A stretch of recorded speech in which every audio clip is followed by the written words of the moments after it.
Hey guys, it's Andrew Olszentowski. I'm giving you some more UFC predictions. This time, UFC 303 McGregor versus Chandler. It goes down in about 4 weeks. Late June, International Fight Week, Saturday, June 29th, 2024. Prelims begin at 6, Las Vegas, Nevada. T-Mobile Arena. Right now it's a 12-fight card. And it's the return of Conor McGregor going up against Michael Chandler. And, yeah, I mean, this is the return of McGregor after 3 years. You know, he promised to come back after a year of breaking his leg against Poirier in July of 2021. It didn't happen. But, you know, he's got a lot of money. He's doing a lot of things. So, let's get into it, guys. It's kind of a weak prelim card compared to the main card. But let's get into it. Charles Jourdain against Gene Silva. Kind of surprising to see this the first part of the night. Maybe they're just trying to get the fans excited. But Jourdain, coming off a one-fight losing streak over Sean Woodson. No shame in that. Woodson's a good fighter. Beat Ricardo Ramos and Kron Gracie prior to that. Lost to Wood, Burgos. Again, up and down career. Kron Gracie, nothing good to say about that. Kron Gracie just kind of threw that fight. Gene Silva, very impressed with this guy. William Gomes pulled out of that fight in Brazil. He beat Weston Wilson. I don't know, man. I'm gonna side with Gene Silva here, man. He's currently a big dog on plus 176 dog on DraftKings. So I'm gonna side with Gene Silva here to beat Jourdain. Andre Arlovski against Martin Buday. Arlovski's 45, I believe. Buday's 32 years old, but I'm still gonna side with Arlovski, man. Yeah, he's on a 3-fight skid. The Bell Russian. Lost to Waldo Cortez Acosta. No shame in that. We know Costa Acosta is a decent fighter, man. He would just beat that Cuban dude. Again, no shame in that, man. Buday, I'm just not really impressed with this guy at all, man. He's coming off a one-fight losing streak to Shamil Gaziev, who we know was a fraud. But I'm going to side with Arlovski here, man. Peyton Talbott against Yanis Gamori. They need to give Peyton Talbott some higher competition. Yanis Gamori, one-fight losing streak. Lost to William Gomes. This guy's a striker, but he's going up against a really good striker in Peyton Talbott, who just took out another Tosprecht and Cameron Simon in his last fight, man. Just absolutely destroyed him, man. Absolutely destroyed him. So I'm going to side with Talbot here. Ricky Simone against Vinicius Oliveira. I'm going to side with Simone here. He is on a 2-fight losing streak. They must think high of Vinicius Oliveira for him to get this spot. Because Simone, he should be around a top 15 bantamweight. Vinicius Oliveira is coming off a knockout win over Bernardo Sopaj. And those guys had some bad words over there. But I'm going to side with Ricky Simone. Carlos Hernandez against the guy making his debut from Japan, Rene Sayara. And I'm going to side with Ray here. 21 years old, another Japanese prospect, very good at submissions, first-round finishes. And I'm going to side with him here to beat Carlos Hernandez, who's kind of a underwhelming UFC career so far in the flyweight division. Coming off a loss to another Japanese prospect prior to that, Tatsuro Taira beat Dennis Benar. But just again, nothing really to say about that. Michelle Waterson Gomez against Jillian Robertson, 2 grapplers. And I'm going to side with the younger grappler here in Jillian Robertson to pick up the win.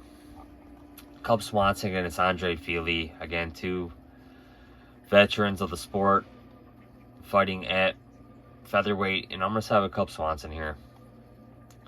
Getting into the main card, guys. Ian Machado Garry against Michael Page. I mean, I kind of like to see Ian Machado Garry fight somebody a little higher than Michael Page, but I like that they're both stand-up guys. I'm going to side with Machado Garry here. I think he just throws more volumes, more active fighter. I'm going to side with Machado Garry here.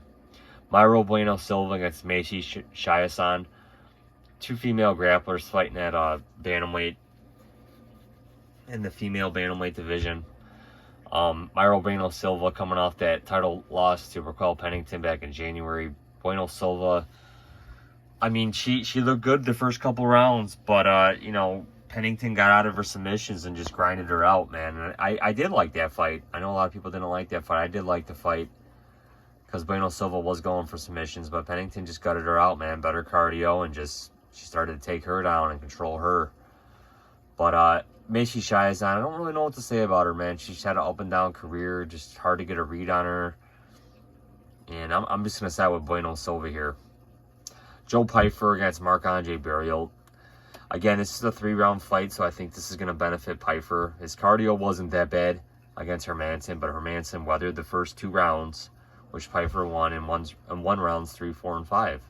And even if Barriault wins round 3 here, I just think Pyfer's going to win rounds 1 and 2. But I like Pyfer here to get back on track. Jamal Hill against Carlos Ulberg. I kind of think Jamal Hill's losing streak is going to continue here. Again, I mean, he was coming off that Achilles injury. Came back, I guess, kind of, you know, took the main event for UFC 300. Got knocked out very quick by Alex Pereira. And Jamal Hill, up to that point, has shown very good striking. I mean, he beat Pereira's predecessor and Glover Teixeira. You know, beat Thiago Santos, Johnny Walker, Jimmy Crute, you know. So, see him just go out with a first-round knockout is just kind of weird. Carlos Ulberg's on an absolute tear, man, and until something changes, I'm going to side with this guy, man. He's a very good striker out of a very good gym in City Kickboxing. And I'm gonna side with Ulberg here, man. You know, again, this is 2.5 months after Jamal Hill just got knocked out, man. I don't know if this is a very good idea. Ulberg keeps winning. He's shown that he can go 3 rounds, a 3-round fight. Hey, Jamal Hill's looked very good in every other fight. So I won't be surprised if Hill gets back on track. But I am going to side with Ulberg here. Conor McGregor against Michael Chandler. Again, this is, they're going to be having the press conference in Dublin tomorrow. Pre-fight press conference. I like McGregor here, man. I just think that the fact that it's at 170, doesn't have to cut any weight, or major weight, I should say. Hasn't fought in 3 years, major concern, but like I said, like Dustin Poirier said in the press conference yesterday, Chandler, his way of closing distance is going to work bad for him against a sniper like Conor McGregor. And could Chandler get it done? Absolutely. That's who I was initially leaning in this fight. Just because he's been more active. He's been in wars with guys like Gaethje and Poirier, you know. But we've seen the guy kind of fade out after a hot first round like he did in Charles Oliveira. You know, he lost that first round to Tony Ferguson, you know. So the guy's an exciting fighter. But again, he hasn't fought in a year and a half. You know, he's been waiting for the Conor fight. And hey, it paid off, man. Good for him. You know, it sucks waiting like that, but it paid off for him. But I'm going to start with McGregor here, but yeah, it's a pick'em fight for a reason and can go either way. I'm going to back McGregor here, and I think I've backed McGregor in all his fights against Poirier. But I'm going to start with McGregor here, man. It's just, maybe, you're going off past glory here, what the guy has done in his career, man. But he's had some amazing wins, amazing knockouts.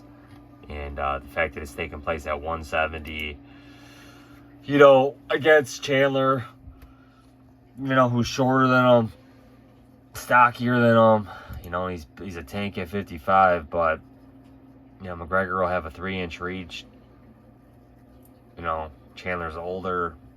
Again, it can go either way. It's going to be, it's really something to say because we don't really know what McGregor's cardio is like. Great first-round fighter. 5 rounds. I mean, he hasn't gone 5 rounds in a while. So, after the first round, this guy might completely fade. But I'm going to take McGregor by first-round knockout. So, guys, my picks for UFC 303. McGregor, Ulberg, Pyfer, Bueno Silva, Machado Garry, Swanson, Robertson, Sayara, Simone, Talbott, Arlovski, and Silva.